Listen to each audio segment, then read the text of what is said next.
Whack full of day diddle dee die do. Fiddle diddle day diddle dee die do. Whack full of day diddle dee die do. Shalalalano, shalalalano, fiddle diddle day diddle dee die do. Oh, the feet I heard it. Whack full of day diddle dee die do. Shalalano, shalalalano, fiddle diddle day diddle dee die do. Oh, the feet I heard it. Whack full of day diddle dee die do. Shalalano, shalalano, fiddle diddle day diddle dee die do. Oh, the feet I heard it. Whack full of day diddle dee die do. Shalalano, shalalano, fiddle diddle day diddle dee die do. Oh, the feet I heard it.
She made some darts all on a summer's day.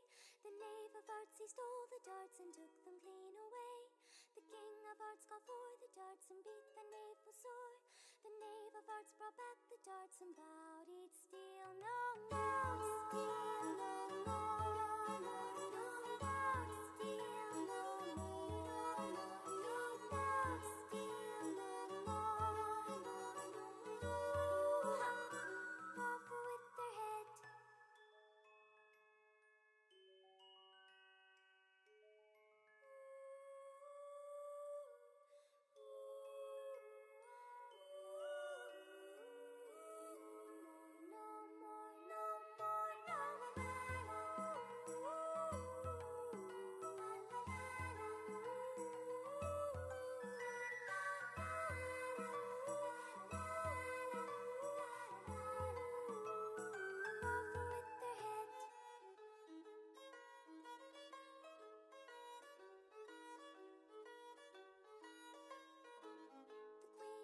She made some darts all on a summer's day.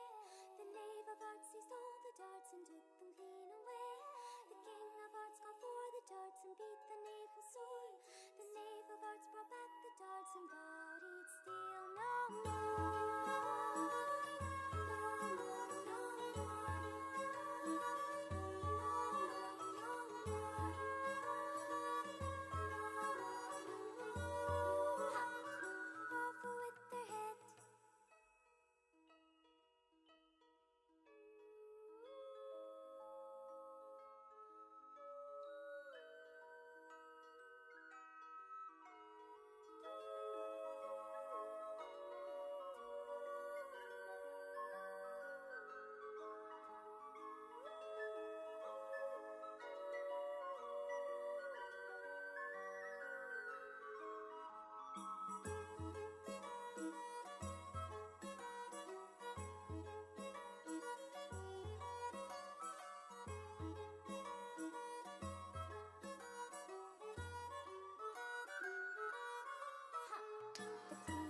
She made some darts all on a summer's day. The knave of hearts, he stole the darts and took them clean away. The king of hearts called for the darts and beat the knave full sore. The knave of hearts brought back the darts and vowed he'd steal no more. She made some darts all on a summer's day. Vowed to steal no more.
We are live! Hi! Welcome everybody to the live stream. Welcome to people here. Hello. We are here at, is this the Lughnasadh market as well? This is the Lughnasadh market. That's a coincidence because we just did Lughnasadh. Yeah, we did. So, great stuff. It's crazy. Impressions of Lughnasadh. You want to start or shall I? Lughnasadh. I'll start. We could talk about methodology. Yeah. First of all, we did our Lughnasadh last night. And thanks to those who were there, a couple people in this room were there.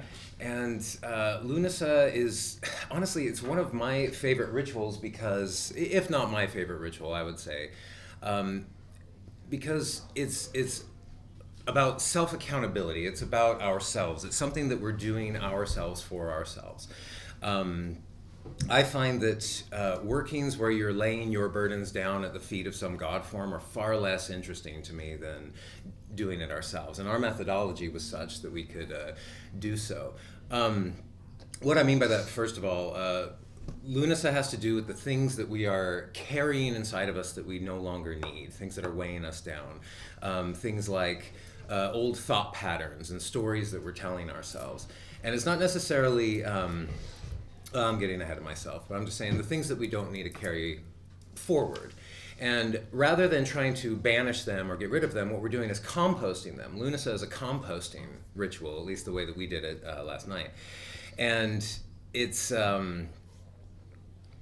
I think a lot of us here know that we don't banish our quote-unquote negative emotions. These are part of the human experience, your emotions of grief and fear and anger and that sort of thing. We don't get rid of them. In fact, we're here to experience them.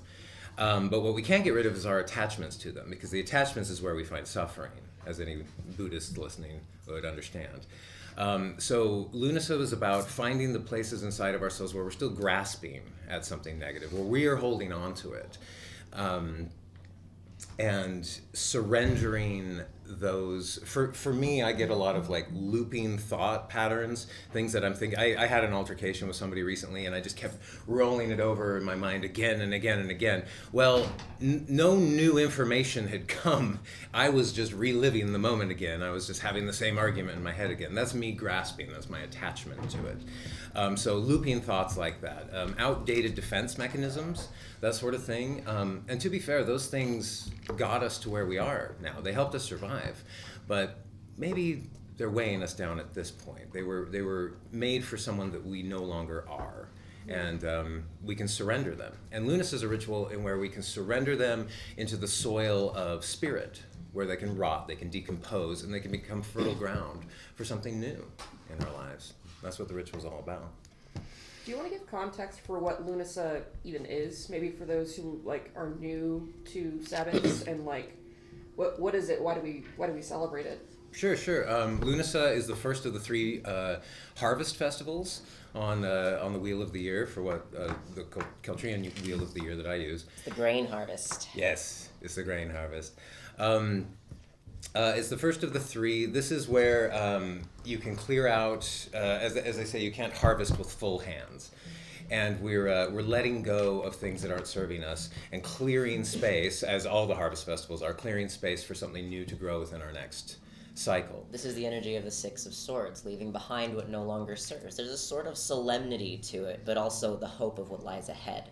The imagery in the Six of Swords card is some people on a boat just sailing away into the sunrise, and I think that's really evocative. I enjoy that.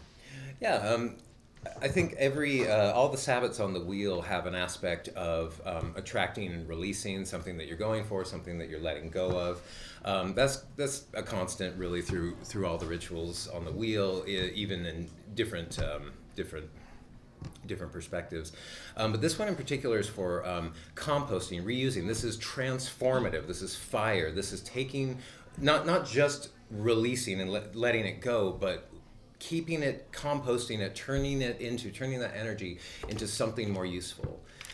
So in practical terms, that would mean taking your unhealthy coping mechanisms, and rather than simply trying to ignore them and pretend that they weren't there, you want to transform them into something healthier. Get that need met, but healthier, right? You sacrifice the thing that isn't serving you to bring in something that will. Mm-hmm. And this is why I love this ritual, because it takes a lot of accountability to look inside yourself and figure out what is it that I am doing that is harming myself. What can I do to transform that energy into something more useful? Or the thing that I've been struggling with, how can I make it a strength? How can I turn that around and use it for my own embetterment? Yep. Is that a word? I think so. I think embetterment can be a word. I think if Shakespeare can invent hoity-toity, I think you're fine. There's linguistic. I didn't know he did. Yes, he made that up. He made an eyeball. So many words that were not He made words. that up Until because he he could. spoke them or wrote them. Elbow is one of those. Exactly. All of the words are made made up. As someone who's like obsessed with linguistics, Yeah, and all you of them. studied that, Yeah. given the opportunity. Yeah. All words are made up. All of every single one. I mean, love making up new ones. Good job. If you want more information on, hey, there he is. There's Eric. More information on the festival as it's typically done. Festival of Lou, call it that. Festival of Lou from Brooklyn. Lou, you know, Lou it's from Lou's Brooklyn. festival. Welcome. Lou Thank with the you. long arm. I'm not Lou, by the way. No. Well, this You're is Eric. Lou. He's the, That's my dad, for those of you who have not met him yet. Hi, Dad. He's the coolest guy on the entire fucking planet. Deal. Hi, Dad. Hi, guys. Tony's a little bit biased. No offense to the other guys in the room, but like, you know, yeah, he's the coolest. he is. Obviously. Well, I think. We gotta like Obviously. that. It's true. Well, yeah, how about just a quick description of the methodology, and then we'll just keep going from there. Yeah, the one we specifically used last night. Here's what we did last night. It was really cool. We great went up fun. into the woods, and we cast circle. And what we did was within that circle, we cast circle, which is its own thing, but what we did within circle that was different for this festival is we created basically like a screw, a circle of us around the center altar, and we drove it downward, bringing the circle, twisting it downward into the Righty-tighty. ground. It was righty-tighty, going down, bringing our vibration to that of Anu in the underworld, where we could then release those things. Now, in the past, I've been doing this since 2001, I think was my first Lughnasadh.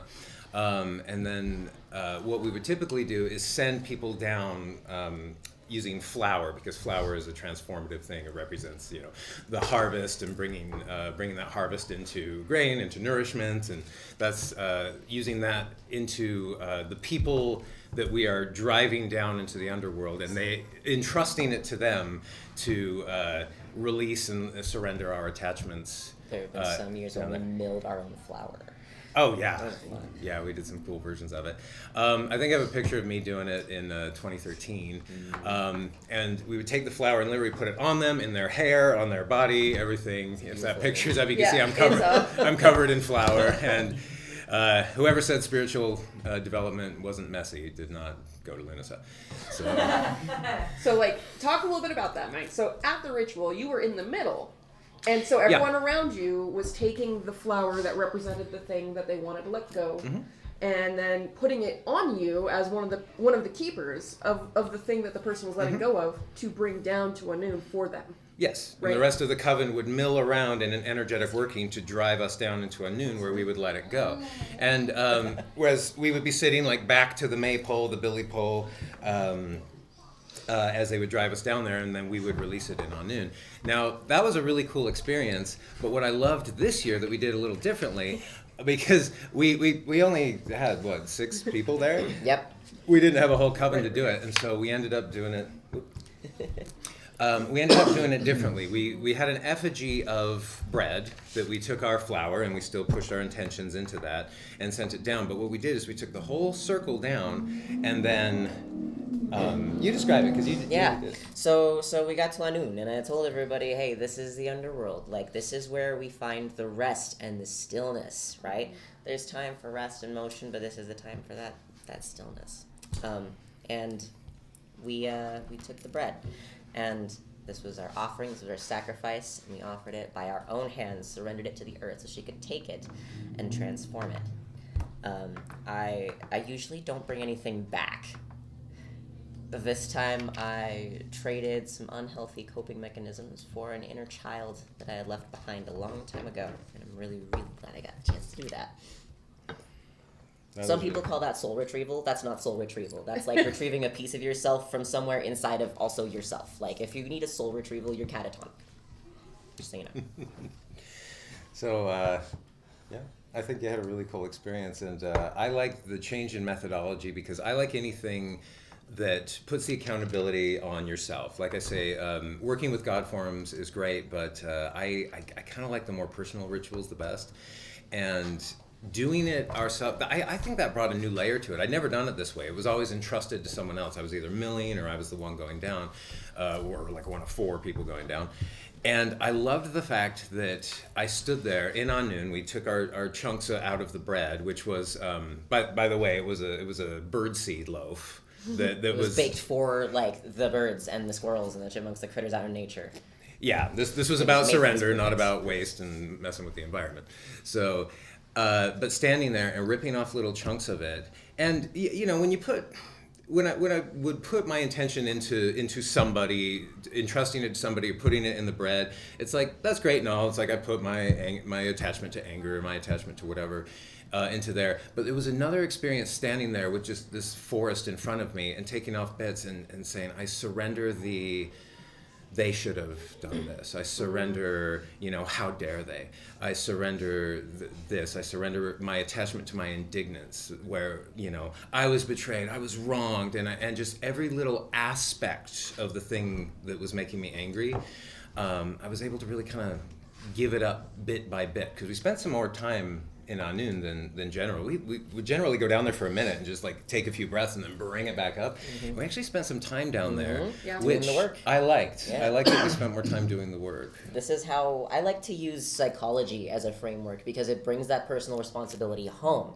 Don't get me wrong, I love working with God forms. My namesake attests to that. There's a reason y'all call me Loki. But I like to be in both of those realms at once. And if I can get the mechanism to work in my brain, in the meat suit that I'm currently inhabiting, it will take a lot better for me. Yeah, anything that personalizes it, I think. Yeah. Because I mean, you can read a book and go through a ritual and just paint by numbers, but like, how personal can you make it? How can you make it by yourself? That's the beautiful thing too about letting go. It looks different from season to season. Sometimes you do need the help of others to let go for you. You need to be able to give those things to others to help them shoulder it with you. But then there are some seasons where you really have to be the one to physically go down and let those go with others, So I like how, depending on the season, rituals also pivot. And that's why it's so nice to not have to adhere to like ritual legalism. Like they look different year to year and wheel to wheel. You've taken some things down for me before that I needed some help with. Exactly. And who's to say you wouldn't be in the better position this year to take them down yourself if you had not had someone else in another season take them for you. That's very true. And I've taken it down for others before, and that is its own kind of experience. You learn a lot from that kind of thing, doing that work to support the people you care about. That's huge. Yeah. It's transformative. Service. It's transformative service. Now I am going to pick on you for a moment. You want to talk about Frey? And ask, what's your experience of that? Because I believe in your traditions, there's similar things that you go through. Yeah. Now, you're referring specifically like to the letting go, the sacrificial king. And speak to what your tradition is too. Oh, gotcha. If you can. Yeah, sure. So, Northern tradition spirit work is pretty much what I do. Not a reconstructionist, though. No, definitely not a reconstructionist. And you guys were speaking of God forms. I do a lot of work with Lady Hella, as do a lot of Northern tradition spirit workers. It's funny we're talking about Lughnasadh, because Tony and I were talking about something. This is probably where this is coming from. Loki, sorry, Loki and I were discussing this the other day. I wear many names. And I was thinking, because I think, isn't Lughnasadh also called Luna God? Does that make me Luna Dad? No idea. Yeah, I think it is. It definitely should be. So I recently hit a landmark in age, which it's funny, we hit our decade birthdays, and we're all like, oh God, I can't believe I'm 30. Oh no, I'm getting old. I was happy about mine. I was always able to go, oh, it's not that old, until I hit 60, and then it was like, shit, I'm old. Can I swear? Yeah, Okay, sorry. We're past the 10-minute mark.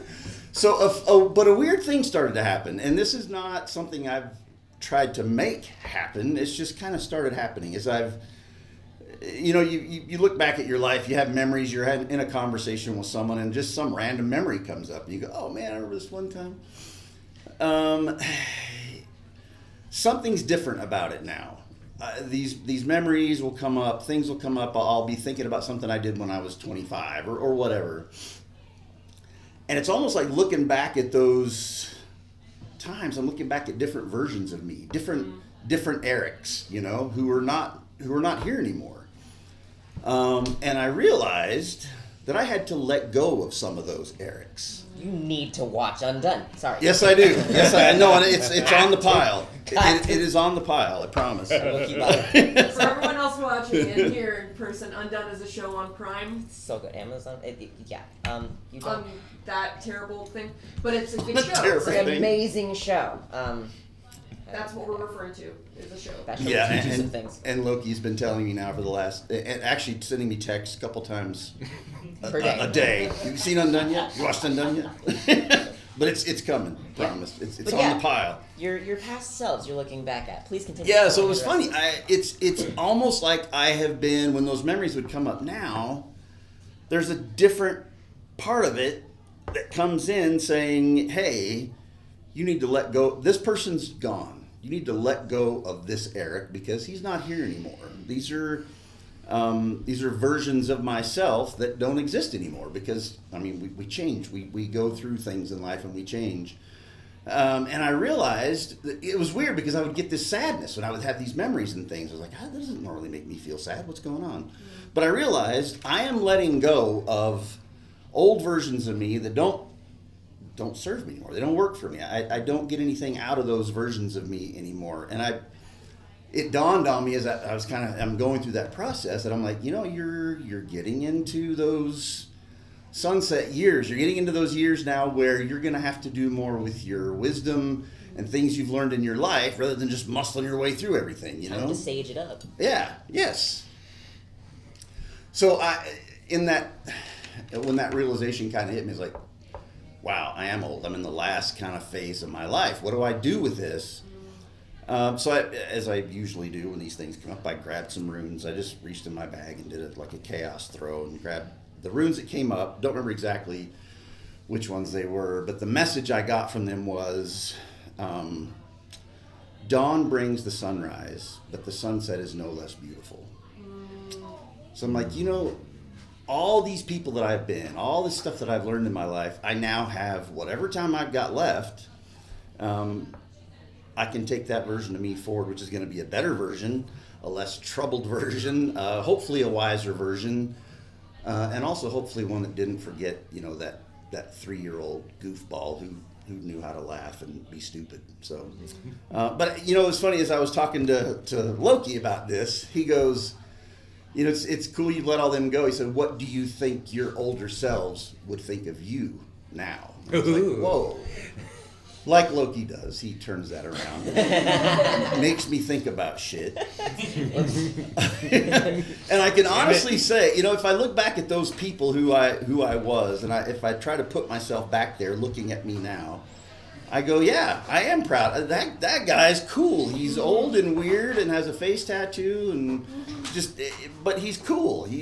So I do think it's funny that you made me think about that because I do think that my past selves who are no longer around would be proud of who I am today. And I got to say, it's a pretty cool thing to be able to say. Yeah. So thanks for making me think about that.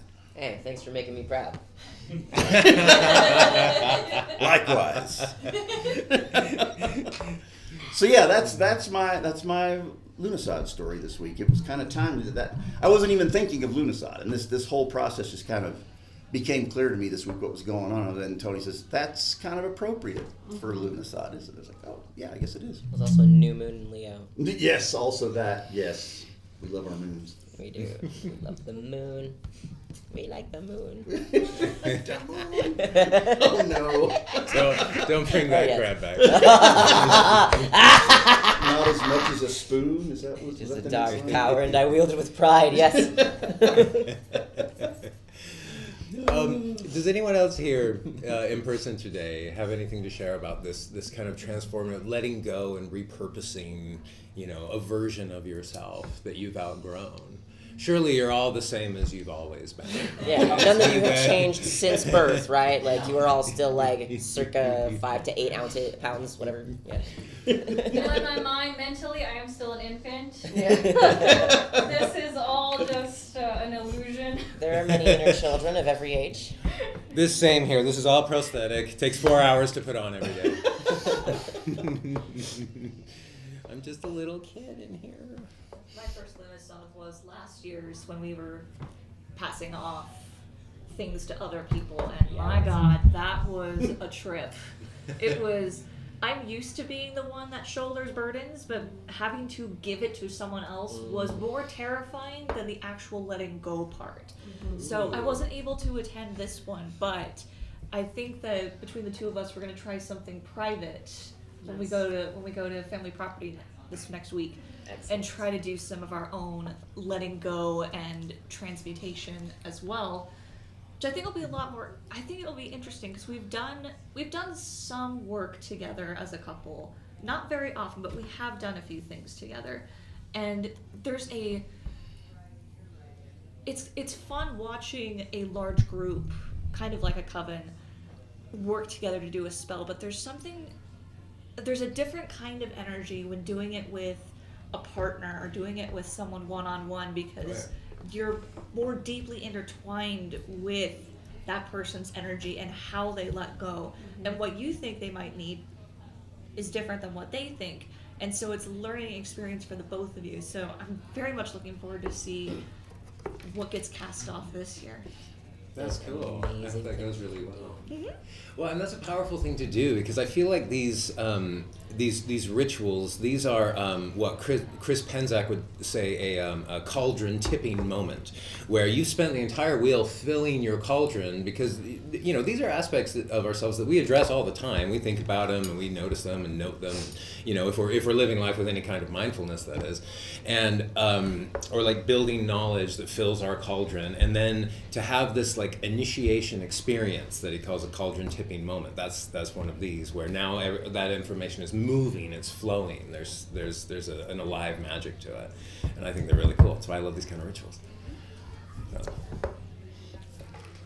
If anyone else wants to share anything that comes to mind right now, go for it. Okay, sorry. So I come from the Eastern background, and so. Are you okay being on camera? Yeah, I'm okay. It's not required, but like you have a beautiful face and cool tattoos. So. Oh, I do. I try. But Sorry. We're good. Technical difficulties. You're so good. Don't sweat it. no, it's all good. Oh God. I was not equipped for this. It's okay. I should have sat over there. No, you shouldn't have done anything. I blame this guy over here. I was sure blame the sound guy. on camera, he says. All right, now you're good. Thanks. Sorry, I have like terrible lighting. But so I come from the Eastern background. So when very similar to if I can speak, detachment and everything, I kind of relate it to holy, where it's not exactly of like releasing or letting go, but it's like giving birth. It's like creation, and so that's kind of my thoughts of like the similarities between I don't even know if I'm pronouncing it correctly, but Lughnasadh. Lughnasadh, yeah. Correct. Luna says yes. Yeah. You did. Good. So, can you speak to that a little bit more? So, when you say giving birth, like, what does that look like? Like, so holy is spring coming forth, and so you wear white and you throw powder. The and festival of colors. Yeah, and so it's like, I think both, and so when you're letting go, that's how I see death, where it's always, you're always transforming, you're always transitioning, you're never staying stagnant. And so in reverse of also letting go, you're also creating space and creating life to a different version and like it's making space for what you're letting go and taking in as well. I love that. It clears the room Yeah. for the next version to arrive. Yeah. That's so rad. Yeah.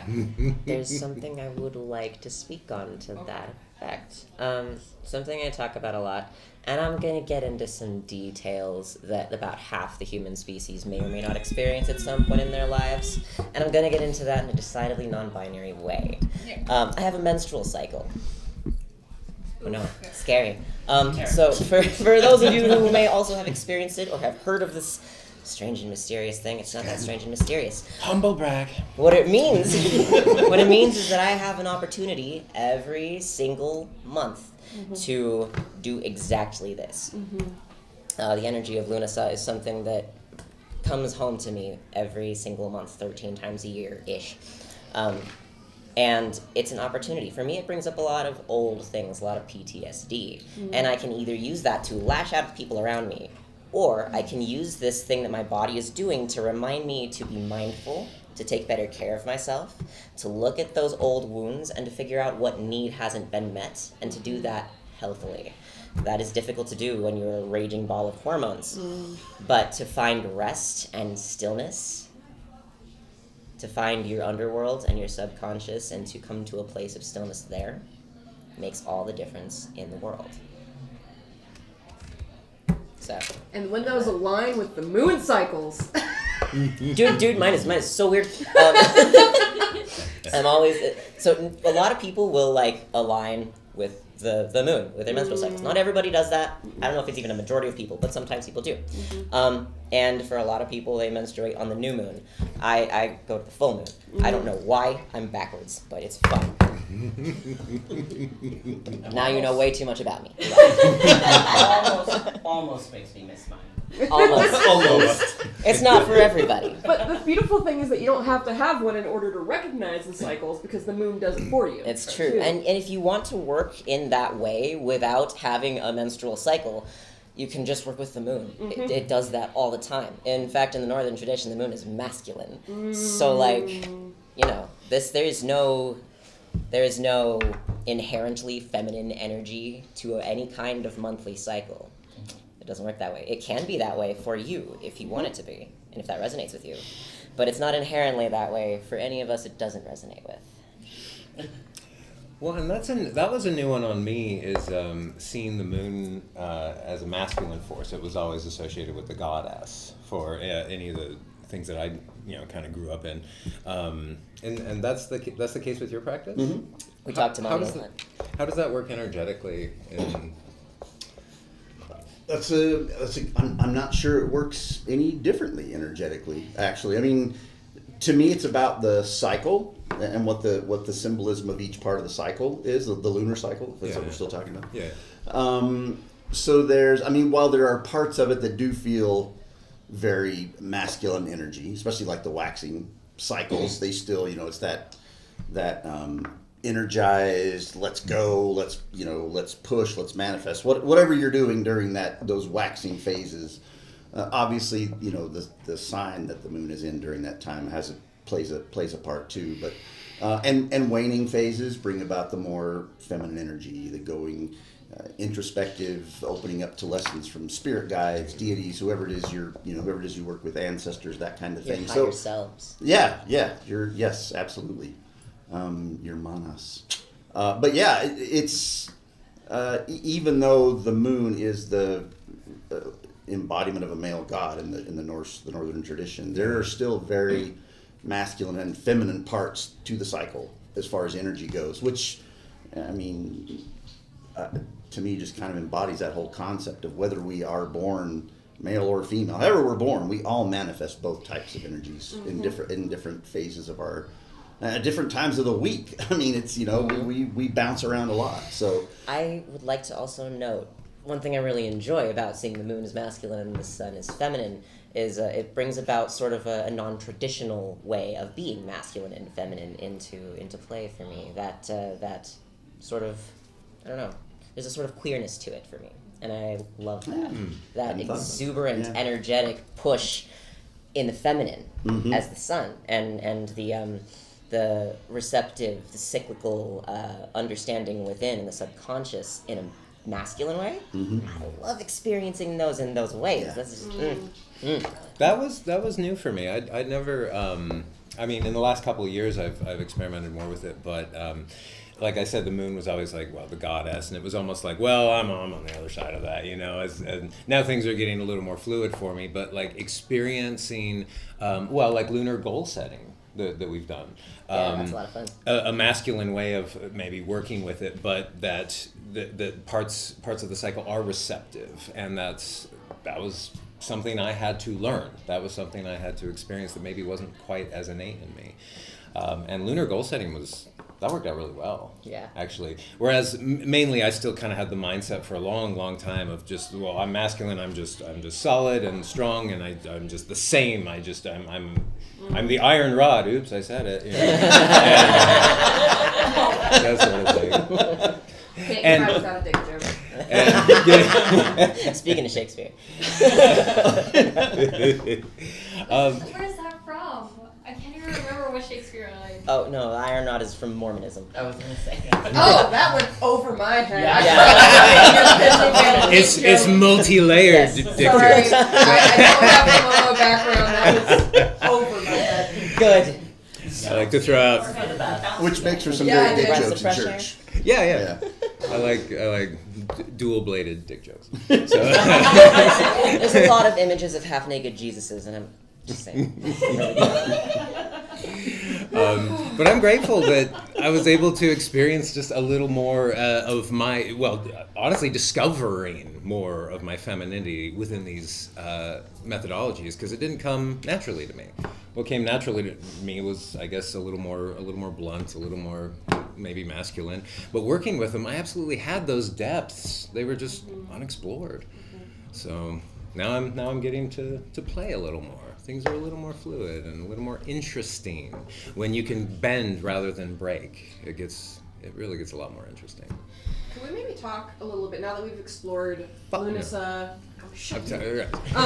Now that we've explored Lughnasadh and we've talked a little bit about what we do, can we talk a little bit about how we release those things? So some methodologies, both in the masculine, feminine, non-binary ways, to release the things that are no longer serving us. Those looping thoughts, those identities, all of those things. Like, what are some practical things that we do both magically and day to day that allow us to release those things, both individually and collectively? I would say one thing that I noticed this morning was, if you've done the work to drop something, especially in ritual or just doing the work in general, don't pick it back up. And I was so tempted to this morning. Something reminded me of the whatever the fuck. And yes, you can drop it, but it's real easy to pick it back up. You maybe have heard the phrase, like when you're trying to give up anger and move toward peace, which is a journey I've taken again and again as well. But what I had was a 4-lane superhighway paved to anger and a dirt road to peace. And I had to it's real easy to jump on the on-ramp to that superhighway of anger again. Anger wasn't what I was releasing this time around, but I was noticing the same habits were cropping up, and I had to make a conscious choice to be like, no, I dropped that, but that doesn't mean I'm not thinking about it anymore. It doesn't mean something's not going to remind me of it. I still have that emotion. It's an attachment to the emotion that I dropped, and I have to be careful not to pick it up again. It's going to be tempting. And I have a dirt road to more peace, to different things, but that's not necessarily my reaction yet. It's a choice. I have to respond and make a choice to go down a new road rather than just being reactive. Have you heard of the concept of desire paths? Tell me about desire paths. So they're actually I don't know how Oh best, yeah. Yeah, I don't know how best to describe them, but basically, if you've ever been in a public space where there is a set paved road, and then you'll see a very well-worn path, usually worn into dirt or something outside of the path. They're called desire paths because they're usually seen as shortcuts or ways that are, the paved road is supposed to be the correct way, but everyone else is like, no, cutting across the quad on a colored canvas, that's the easier way. Yeah. So essentially it's more of, you're having to forge your own desire path of, I have this road paved, I have this set out, this is the way it's been, I have to remove myself from it, and I have to walk on the grass I'm not supposed to walk on, for whatever reason, because that is the new path that I will be taking. And who knows, maybe that desire path becomes one that you have to create another desire path off of. But you're constantly forging your own desire paths off of what you have already set, whether intentionally or unintentionally. And sometimes that road is paved. Sometimes that's something that you've been taught, you know, by your society, by your culture, and it's not something you picked up on purpose, but it's still something you want to walk off of. Now, for me, something that's been important to me in letting go in this work, a way that I do that is to understand myself as the universe, to understand God forms and other forces and beings as aspects of myself as the universe. There's sort of a sense of like sometimes my consciousness is in this smaller self, this angry human critter that just like is running on instincts and hormones and emotions and things, and I have to slow down and let a higher self take care of me, and I have to remember that is me. That is me. I'm trying to help me. That is not some enemy that I need to fight off. That's me trying to help me. And then other times I am the higher self who doesn't quite understand what this little animal critter is so upset about, but I'm doing my best to help out. That's what I did last night. I was the highest self that inner child version of me had ever experienced before. I get to be that for myself.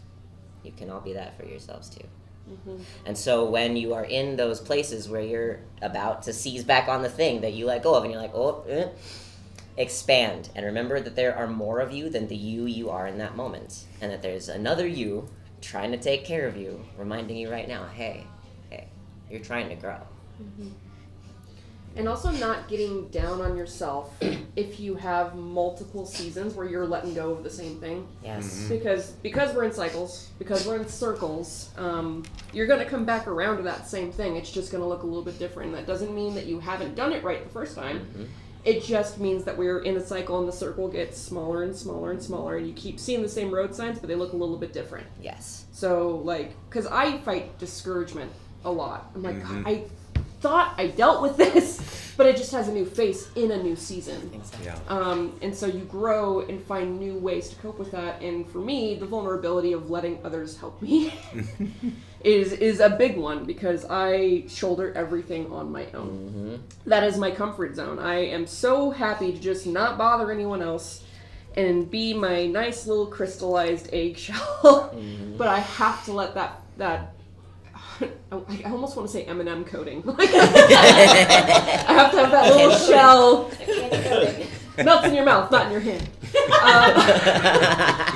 Crack away so that I can melt in the safe environments of those who I trust. You know, that's Well, that resonates with me a lot in the sense of a lot of times, even when I was doing witchcraft, I started in 2001, you know, and so I would drop things every other ritual in one fashion or another, and then it would be like, well, lo and behold, it kept manifesting. What do you mean I'm still angry at stuff? What the crap? I thought I dropped this, and then I'd be mad because I thought I did the work. Right. Yeah. That's why we don't drop the entire emotion or the human experience. Yeah. That was what I didn't understand. It's Yep. like, it's not that I'm not trying to be better than human. Yeah. Or, well, I was trying to. I was trying to, that everything in the world was perfect except for me. You know, I was still not to the point where I could just accept it, because accepting, as Ram Dass says, your neuroses, you know, inviting them in for tea, you're not going to banish them. They're not going anywhere. They're always going to be there. But you accept them, you work with them, you love them even. As Bridget says, we don't slay our demons, we lay our demons. When you can rise up to that God, I miss her. unity consciousness of yours, you can look down on your other critter selves, you can love all of those selves. Even the selves that right now you may think of as ugly or scary or dangerous or whatever. You gotta love all of those. And once you can love all of those for real, then this transformative work, the cycle of it, just becomes part of nature to you. It's okay. And you experience it and you move through it and you can still breathe.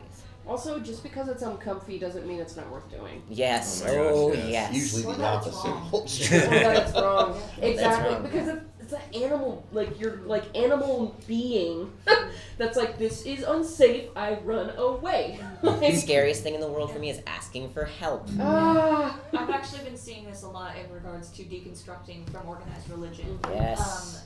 Both for people who are in the religion and those who are actively deconstructing.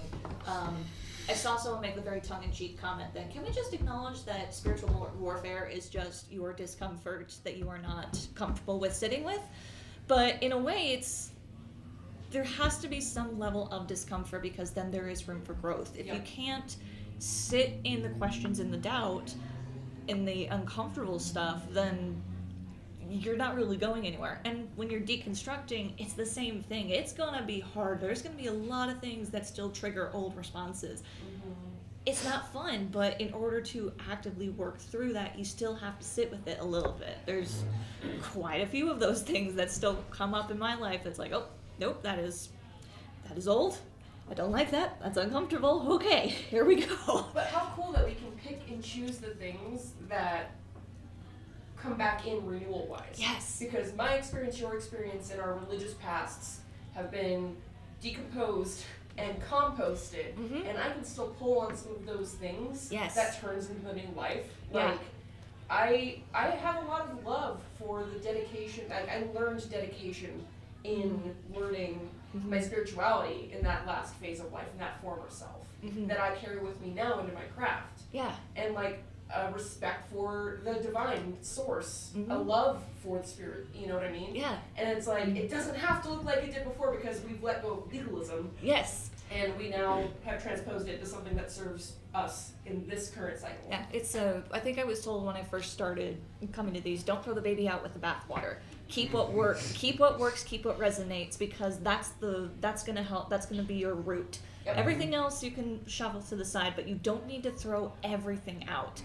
The problem with not throwing everything out is you gotta work through the things that still stick. So you still gotta work through that. It's good for you. Yes. It's good for you. When I left the Mormon church, I tried to throw the entire baby and bathwater. I threw the whole house out.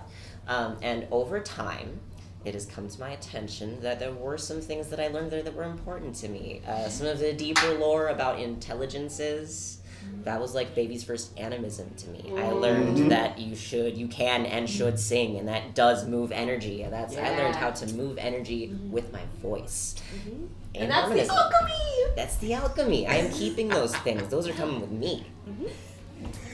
Transmuting, man. That's right. Well, I love that. I mean, that's showing you exactly where your personal standards and your personal ethics are, which brings us to our next ritual, Mabbins. So let's talk.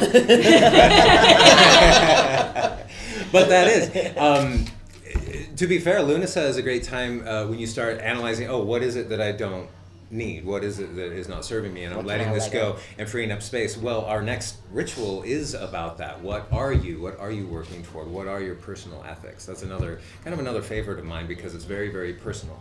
Yeah, because Samhain's the beginning of a new wheel. Well, and I'm in talking a lot about of practices Mabbin. too. I mean, like, Mabbin sets you up so that in that new wheel, you can then act on the things that you're ready to start working through. Yes. I really, and just a tangent, I love looking at Samhain as the new year. Yes. It takes so much pressure off of the traditional, like, Christmas, New Year. There's just a lot of pressure to me. I don't know why. It's so stressful, innately, energetically. Everyone is just frenzied. And so it's almost like I get a head start on the new year. This is great. I love it. I absolutely love it. And everyone else is like, oh, my New Year's resolutions. And I'm like, ha, I had intentions set in place a while ago, and I've been crafting 3 months ago, man. This is great. What I find interesting about the path that I'm walking with doing Christo-paganism, I'm following the Episcopalian tradition.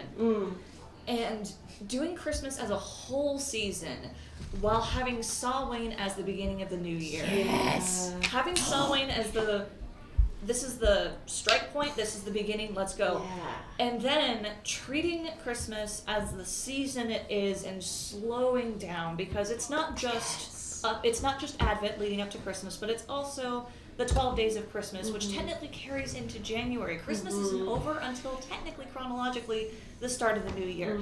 So if anything, having the wheel start at Samhain for me means that I have a much slower, like, it's still going to be hectic during the holidays, it always is, but it means it's a slower more gentle way of saying, okay, this is the new year. We're going to celebrate the light that is coming in the tradition that I follow. And then it continues into a chronological new year. It's like, okay, now we're in. Yeah. Now we can get to work. It's a much more gentle, loving way of celebrating the end of the year by having the new bit part be before that, and then on the chronological new part, you're technically already in it. Yeah. It was incredible looking back on it and going, oh, that means a lot more now that I can actually slow down and pay attention to what's happening. That's huge. I absolutely love that. Yeah, because it really is just letting in the coming light. And you know, when viewed as the end point of the year, I feel that solstice celebration is more of like a heavy kind of a dark thing, right? When it's the beginning of it, when it's the beginning after that ending has already happened, that it allows for more of an in-breath, I feel. I love that. Thank you. Yeah, more time to focus on the light that's coming, and instead of being like, oh, it's all dark. Yeah. Oh no, it's coming back. And it's like, no, we're leading up to that, and we're leading back into it again. And I love that Luna says the beginning of that decomposition, that like we are harvesting and we are putting things down, we are gearing up, right? Like, I like the phased approach. Yeah, Luna says the grain harvest, Mabon is the fruits and vegetables harvest, and Samhain is the critters harvest. What's the final harvest? Yeah, Correct. before the dark days. Dark days. Well, and yeah, in the tradition that we're doing right now, Dark times. the Samhain is when you stop your energetic work. When you're not doing energetic rituals anymore, all the way to Yule. And Yule isn't a huge blowout either. This is just the new spark of life. If you're observing the god and goddess cycle, that's just where the spark of life as the god comes back from wraith form. And it's not this big blowout, it's the beginning. It's just the very start. And I love that Samhain, just as the world, our culture around us is ramping up and doing all this stuff, we're actually in a period of deep, deep rest and renewal. It's a wonderful time of year for that. Isn't some refer to going under the mound? Yes. Yeah. Hi, Eric. Hi. Yeah. What did I do? No, I was about to ask you a question and then it slipped my mind. But what I did want to say, I just wanted to express a personal thing because this morning, having just done Lughnasadh last night, I'm thinking about a lot of stuff that happened in this past wheel, which was a very heavy wheel. About a year ago, things were very, very heavy, and I and a lot of people very close to me went through something that I can describe as no less than a horror. It was a very difficult time, and what I wanted most at that time was just for things to go back to how they were. I was comfortable. I just wanted things to go back to how they were. Thank you, universe, for not doing that for me. Thank you, universe, for shaking it up, because now I look back into this and after Lughnasadh, I met with nothing but just gratitude. This wasn't happening to me. This was happening for me. What I felt was comfort and easefulness and exactly what I wanted. I now look back as partially stagnation. My growth had stopped. I was comfortable. I was doing something that was, fine and comfortable, but I had stopped growing. And the universe went, all right, so Etch-a-Sketch, what do you do with these things again? And That's the Four of Cups. That energy of being stable but stagnant, and you're not interested in new things because you have what you want. You're comfortable right there. Nope, you're good. We're good. yeah, and yesterday you and I were talking about something I hit on where it's just like, oh, this needs to change too. This needs to go too. And I was just like, no, not that. I didn't think you meant that thing. Yep, But that thing too. yes, that thing too. And that's still ahead of me, but it's coming. It'll be okay. When you're ready. It'll be okay. But honestly, I was just amazed by how much gratitude I had. It's like, thank you for shaking it up, universe. Thank you for not letting me have what I thought I wanted. Thank you for, what's the Chris Voss quote that says, don't be so attached to what you want that you're not willing to settle for something better. So, Great quote. that's... It's a crooked road you'll take to straighten out your head. We got 10 minutes. Yeah. Do we have questions? What is the orbital velocity of the moon anyway? 42. I still show people myself. 42. That's No, not it's not. African or Orbital European? velocity.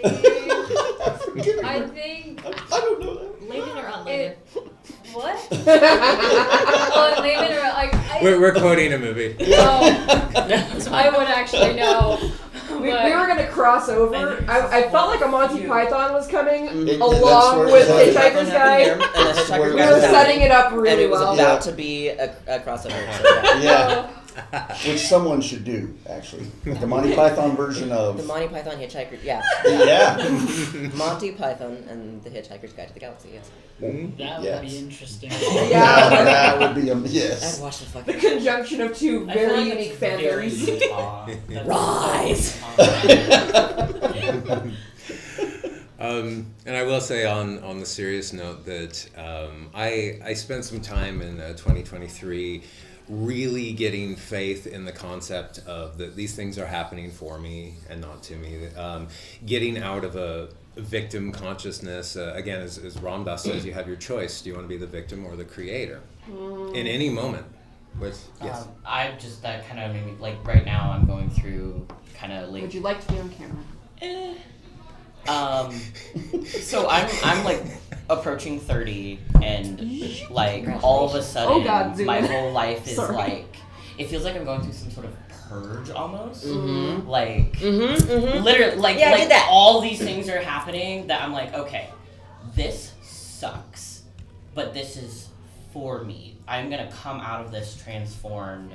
I'm gonna come out of this ready to like take on my 30s and just go and like, so like I could be being like, oh, why is this happening? Oh, like everything's crashing. I could like get into a really dark place, which also I would like to thank my medication. I think that's helping because If you can't make I your can see myself going to a neurotransmitters, very fine. dark place right now with everything going on, but I'm viewing it as like, no, this is for me. This is Yes. transforming me. This is not a it's hard to see it as like a positive, but it kind of is. Like, You can find that. There's Yeah. a lesson in there somewhere. I quit booze and nicotine for my 30th, and I have not looked back. I don't think I'll be quitting booze, but I am saying It's I'm Hard times, I'm okay? cutting- It's a powerful I am time. actually seriously considering cutting back like hard because I don't know if it's medication or age, but I cannot do hangovers the way I used to. Oh God, no! Yeah,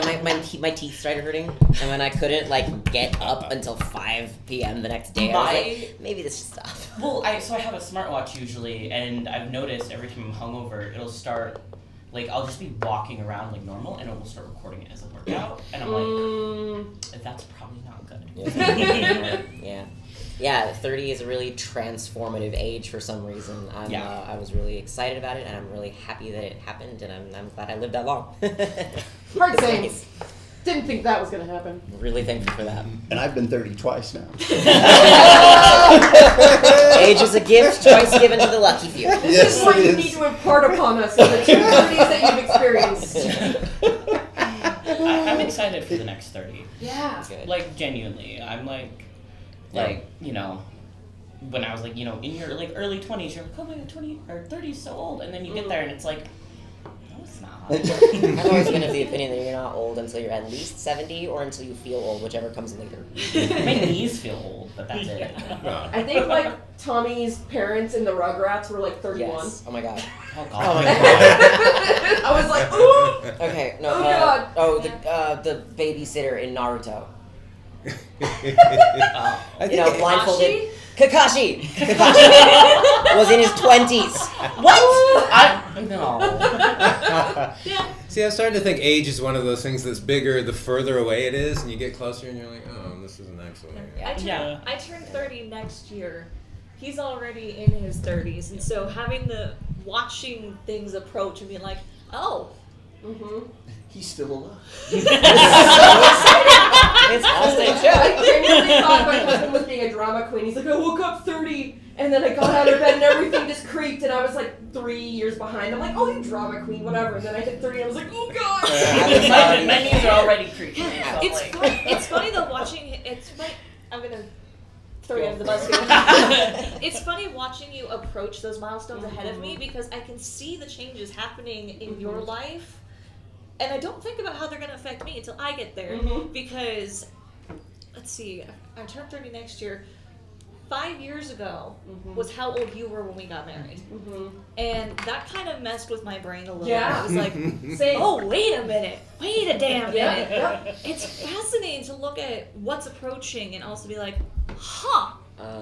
So that's going to happen, but slightly to the left because we're different people. Oh boy.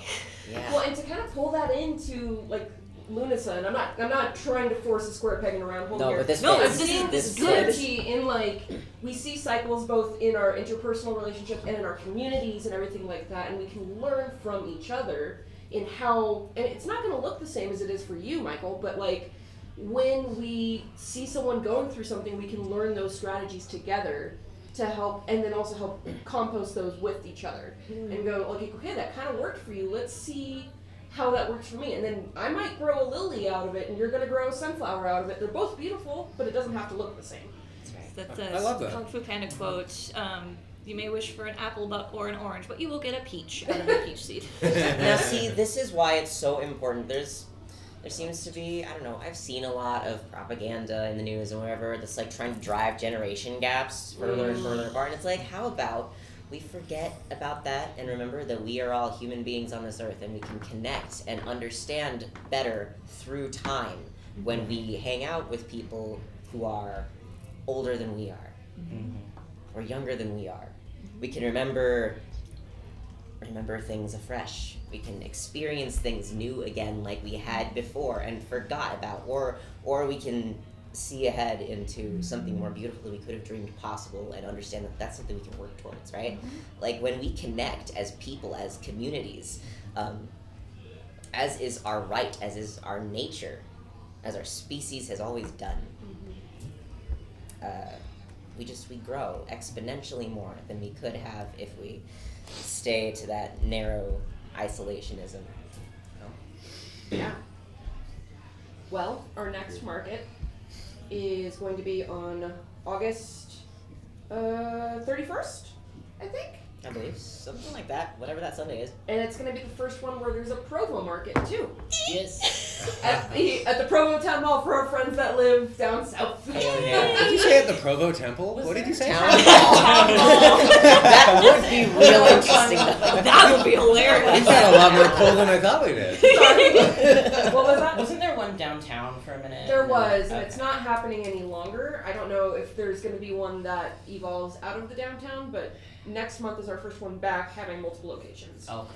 So this is going to be at the Wandering Wizards. It's across from Bath and Body Works in the Yep. Provo Town Hall. It's so cool. They're We went in really, there. really cool. Like, seriously, go check them out if you're down in Provo. Yeah, Because the- they're awesome. Like the stuff they have is incredible, but also the people there just They have community. Really at the center they're of what really, they want to really do. trying. And from people that lived in Provo and who live in Utah County and have to come up here for all of our Yeah. non-traditional, it's so nice to see them like, no, we're trying to build a community here. It's, yes, thank you. See, I remember driving through Provo and cranking up the number of the beast and partying, because that was how we used to do. And roll the windows down. And we got the Yeah. dirty looks and everything, but it's glad for me to know that things change, and also that I'm a little more mature than I was. That Iron Maiden planted a seed while we were there. Yeah. That me. I'm still gonna listen to my Iron Maiden, but I might not blast it at people. Oh, I still do that. I feel like in Provo, you got it. Provo can use it. If you want to, I won't judge you. I just work for the city, so you have City Hall could use some Iron Some Maiden. Iron Maiden. Any parting words, thoughts, City Hall needs jaguars. curiosities, gratitudes? You are under no obligation to be who you were 5 minutes ago. Yeah. I love Drop the selves that no longer apply. it. Yeah. Well, thank you guys. We're gonna end the stream. Bye. Bye. Yeah.